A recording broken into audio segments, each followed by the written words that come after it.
बोलिए सद्गुरुदेव की जय, संत समाज की जय। परम पूजनीय साहिब जी, अर्चनी वंदनी संत समाज, धर्म प्रेमी सज्जनों एवं भक्तिमती माताओं, आप लोगों के समक्ष मैं अपना विचार एक कहानी के माध्यम से रखने जा रही हूँ। एक गाय थी जो रोज घास चरने के लिए जाया करती थी।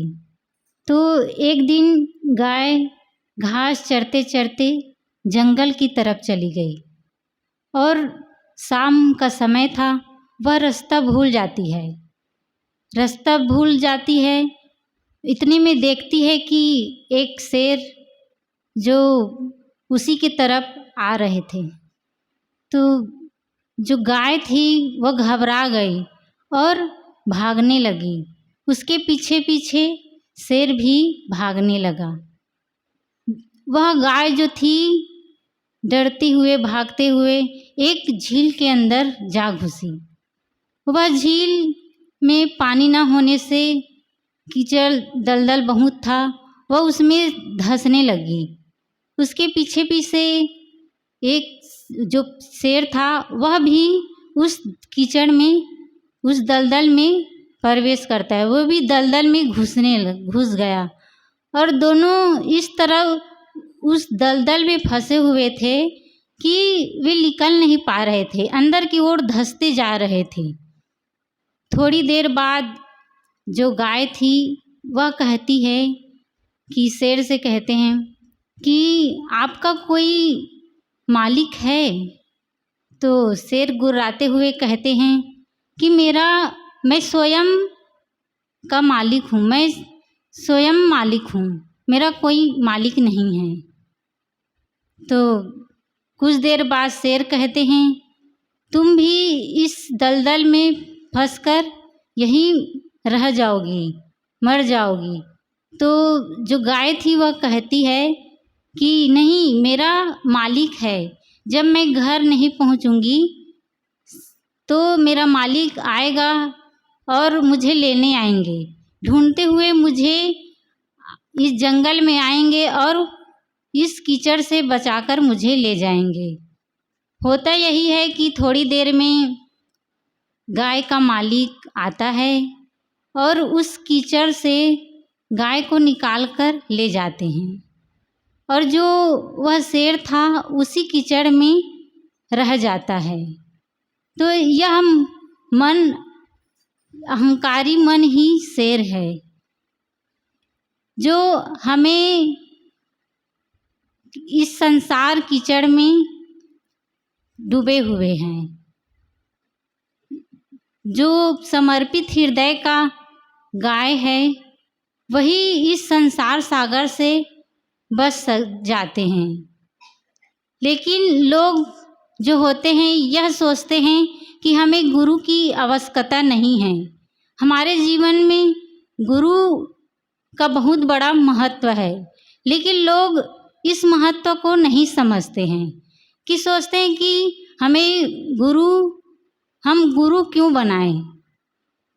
सदगुरु कबीर साहब जी कहते हैं जाको सदगुरु ना मिला व्याकुल दहो दुज धाय, आँख न सूझे बावरा घर जरे घूर गुताए। जिसको सच्चे सदगुरु नहीं मिलते हैं वह सर्वत्र चारों दिशाओं में भटकता है। उस पगले के विवेक की आँख न होने से घर पर आग लगने पर वह घूर को बुझाने जाता है। लोग पत्थर पानी को पूछते हैं, भोग मोक्ष मांगने के लिए, सुख शांति मांगने के लिए बाहर भटकते हैं। लेकिन जो सुख शांति है वह तो अपने अंदर ही है। हमारे अंदर ही काम क्रोध लोभ मोह राग द्वेष ईर्ष्या देश की आग लगी हुई है, लेकिन हम उसको शांत न करके बाहर पानी पत्थर को पूछते हैं। तो हमारे जीवन में सद्गुरु का बहुत बड़ा महत्व है। गुरु तो बहुत प्रकार से मिलते हैं जो हमें भटकाने वाला भी होते हैं। मंत्र तंत्र के नाम पर, रिद्धि सिद्धि के नाम पर अनेक प्रकार से गुरु मिलते हैं, लेकिन जब जिसको सच्चे सद्गुरु मिल जाते हैं तो उसे दूसरा सद्गुरु ढूंढने की ज़रूरत नहीं है, क्योंकि हमारे जीवन में देखा जाता है जो जिससे हम शिक्षा लेते हैं वही हमारा गुरु होते हैं। यदि हमें भोजन बनाना नहीं आता, यदि कोई हमें सिखा रहे हैं तो वह हमारे लिए गुरु है। इसी प्रकार किसी भी क्षेत्र में ले ले, सिलाई हो, चाहे डॉक्टर बनना है, चाहे इंजीनियर बनना है, किसी भी क्षेत्र में यदि हम सफलता प्राप्त करना चाहते हैं तो हमें गुरु की ज़रूरत है। गुरु तो अनेक प्रकार से मिल जाते हैं, लेकिन सच्चे सद्गुरु बहुत ही मुश्किल से मिलते हैं। तो हमें सच्चे सद्गुरु की आवश्यकता है, हमें सच्चे सद्गुरु बनाना चाहिए। गुरु जो होते हैं वो महान होते हैं, वो अपने आप में पूर्ण होते हैं। सद्गुरु को की उपमा सूर्य के लिए दिए जाते हैं। जैसे सूर्य हमें प्रकाश देते हैं, बाहर प्रकाश देते हैं, वैसे ही सद्गुरु हमें आंतरिक जगत में प्रकाशित करते हैं, हमें ज्ञान देते हैं, हमें अंधकार से प्रकाश की ओर ले जाते हैं। सद्गुरु जो होते हैं, सद्गुरु हमारे जीवन को निखारता है। अभी बता रहे थे ना कि शिल्पकार अपने आप, शिल्पकार जो होते हैं, अनगढ़ पत्थर अपने आप में मूल्यवान नहीं होता है। पत्थर पर हर व्यक्ति चलता है, लेकिन उस पत्थर की कीमत वही शिल्पकार जान पाते हैं। जो शिल्पकार होते हैं उस अनगढ़ पत्थर को उठाकर उसे छीनी हथौड़ी से एक सुंदर मूर्ति का आकार दे देते हैं और उसे पूजने योग्य बना देते हैं, उसे पूजने योग्य बना देते हैं, मंदिर में प्रतिष्ठित कर देते हैं। वैसे सद्गुरु होते हैं, हमें अपने ज्ञान के द्वारा हमें एक सुंदर शिष्य, गुरु शिष्य को शिष्य नहीं केवल गुरु बनाता है। गुरु जो होते हैं एक माँ है, जैसे माँ अपने बेटों को, सभी बेटों को एक समान से प्रेम करते हैं, वैसे ही शिष्य अपने, वैसे ही गुरु अपने शिष्यों पर एक समान से प्रेम करते हैं, वे भेदभाव नहीं रखते हैं। गुरु की उपमा, गुरु की महिमा अनंत है, उसका वर्णन नहीं किया जा सकता। गुरु हमारे जीवन में बड़ा ही महत्वपूर्ण है, क्योंकि गुरु नहीं तो हमारा जीवन शुरू नहीं। हम गुरु को पूजा क्यों करते हैं? क्योंकि वे अपने आप में पूर्ण होते हैं। तो गुरु पूर्णिमा हम कब से मना रहे हैं?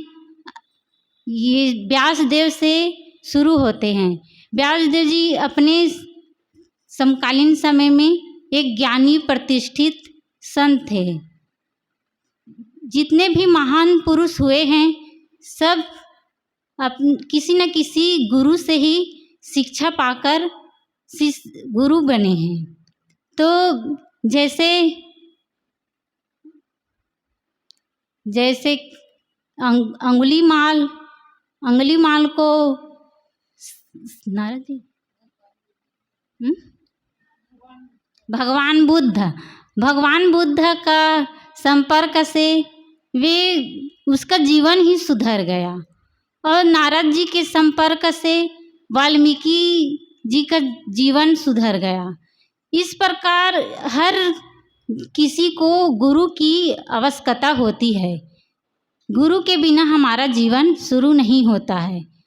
हमें गुरु की ज़रूरत हर पग पग पर पलती है। तो हमें चाहिए कि हम गुरु की उपकार को कभी ना भूलें। गुरु के बिना हमारा जीवन अधूरा है। तो सदगुरु कबीर साहब जी कहते हैं, जाको सदगुरु ना मिला व्याकुल दहु दिस धाय, आँख न सूझे बावरा घर जरे घूर बुताए, घर में आग लगने पर यदि हम घर में पानी डालकर बुझाएं तो वह आग बुझ भी जाएगी, लेकिन यदि घूर में बुझाएंगे, घूर में पानी डालेंगे तो वह नहीं बुझ सकता। तो हमारे अंदर काम क्रोध लोभ मोह की आग लगी है तो उसको शांत करना चाहिए, ना कि बाहर भटकना चाहिए। हम बाहर भटक रहे हैं, इसी कारण हमारा जीवन सुधर नहीं रहा है। हम अनादिकाल से इस संसार में भटकते आ रहे हैं। हमें चाहिए कि हम इस अज्ञान को दूर करें। इस अज्ञान को दूर करने के लिए हमें सच्चे सद्गुरु की ज़रूरत होती है।